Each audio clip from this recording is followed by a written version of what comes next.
महात्मा गांधी ने एक बार कहा था, पृथ्वी हर किसी की जरूरत को पूरा करने के लिए पर्याप्त है, लेकिन हर किसी के लालच को नहीं। बिल्कुल।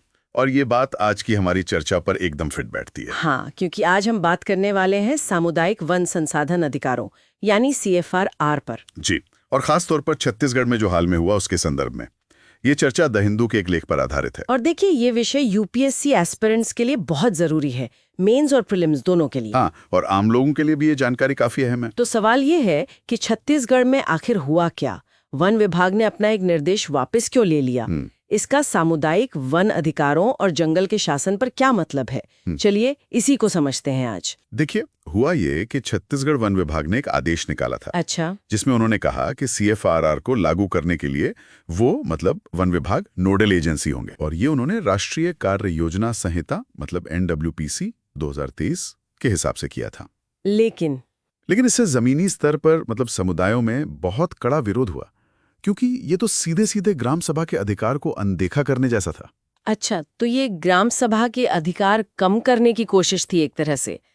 पर ये सामुदायिक वन संसाधन अधिकार CFRR है क्या असल में? जरा ये समझाएं। जी, ये जो CFRR हैं, ये वन अधिकार अधिनियम यानी FRA 2006 की धारा 311I के तहत एक बहुत महत्वपूर्ण प्रावधान है।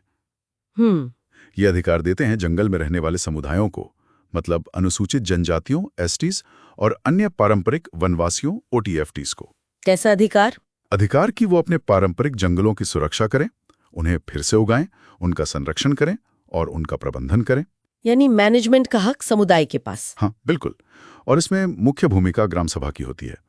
ग्राम सभा ही योजनाएं बनाती है स्थानीय जरूरतों को ध्यान में रखकर, जैसे कि आजीविका या जंगल को बेहतर बनाना, जैव विविधता, ये सब। जी हाँ। और समुदाय जो हैं वो बांस, शहद, जड़ी बूटी जैसे लघु वनोपज मतलब NTFP इकट्ठा कर सकते हैं, बेच सकते हैं। इससे तो उनकी रोजी रोटी चलती होगी। बिल्कुल। और सिर्फ इतना ही नहीं, ये अधिकार उन्हें बाहरी खतरों से लड़ने की ताकत भी देते हैं, जैसे अवैध कटाई हो रही हो या कोई अवैध खनन करने आ जाए। अच्छा, तो ये तो बहुत महत्वपूर्ण अधिकार हुए। जी, ये तो एक तरह से जो पुरानी अंग्रेजों के जमाने की व्यवस्था थी उसको चुनौती देता है। सही कहा आपने। जहां सारा कंट्रोल ब्यूरोक्रेसी के पास था, ये शक्ति वापस स्थानीय समुदायों को देता है। एक तरह से ऐतिहासिक अन्याय को सुधारता है। और इससे शायद जंगल का संरक्षण भी बेहतर होता होगा, क्योंकि समुदाय अपने पारंपरिक ज्ञान का इस्तेमाल करते होंगे। बिल्कुल, ये पारंपरिक ज्ञान को महत्व देता है और संरक्षण की शक्ति और जिम्मेदारी उन लोगों को देता है जो जंगल के सबसे करीब रहते हैं, उसे सबसे बेहतर समझते हैं। और ये सब वन अधिकार अधिनियम FRA 2006 के दायरे में आता है। जी हाँ, FRA 2006 का मकसद ही यही था, उन समुदायों के वन अधिकारों को मान्यता देना जो पीढ़ियों से जंगलों में रह रहे हैं। समुदायों को सशक्त बनाना और साथ में पारिस्थितिक संतुलन भी बनाना। बिल्कुल। तो फिर ये पेंच कहाँ फंसा? ये राष्ट्रीय कार्य योजना संहिता NWP 2023 क्या है और इसका CFRA से टकराव क्यों हुआ? हाँ, ये समझना जरूरी है।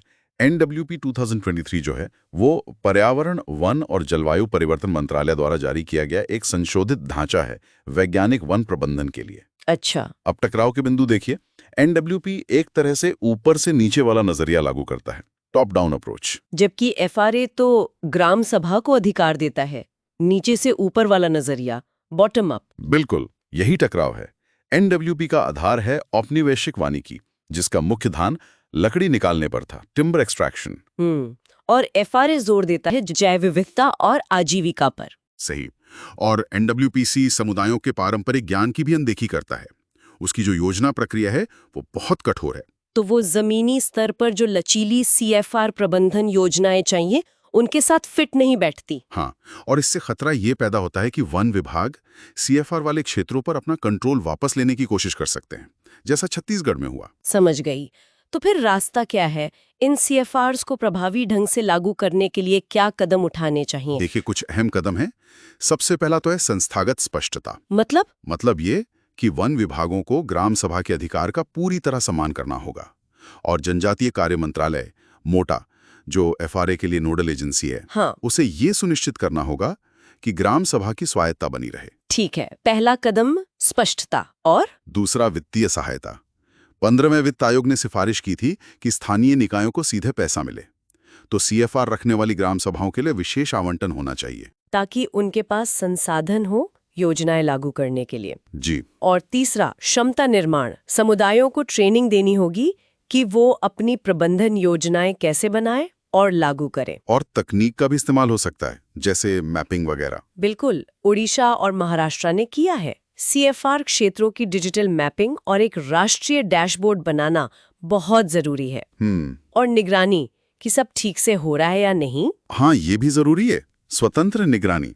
राज्य स्तर पर समितियां बने जिनमें आदिवासी नेता हो, पर्यावरणविद हों, कानूनी विशेषज्ञ हों। और अदालतों की क्या भूमिका हो सकती है? अदालतों को FRA के तहत जो अधिकार मिले हैं उनकी प्रधानता सुनिश्चित करनी चाहिए। तो संक्षेप में कहें तो CFR समुदायों के सशक्तिकरण और वन संरक्षण दोनों के लिए अहम है। जी। लेकिन जैसा छत्तीसगढ़ के मामले से साफ हुआ, FRA और ये नई NWPC के बीच एक तनाव, एक खींचतान चल रही है। हाँ, बिल्कुल।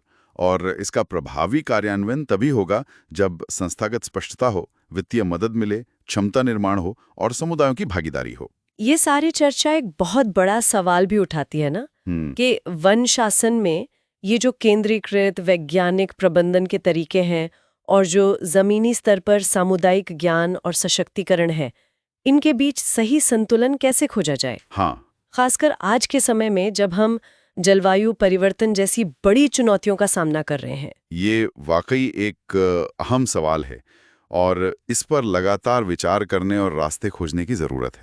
तो ये थी हमारी आज की चर्चा। अगर आपको ये उपयोगी लगी, खासकर UPSC की तैयारी के नजरिए से, तो कृपया इसे लाइक करें, हमारे चैनल को सब्सक्राइब करें। और अगर आपके कोई प्रश्न हैं या आप अपने विचार साझा करना चाहते हैं तो नीचे टिप्पणी अनुभाग में जरूर लिखें।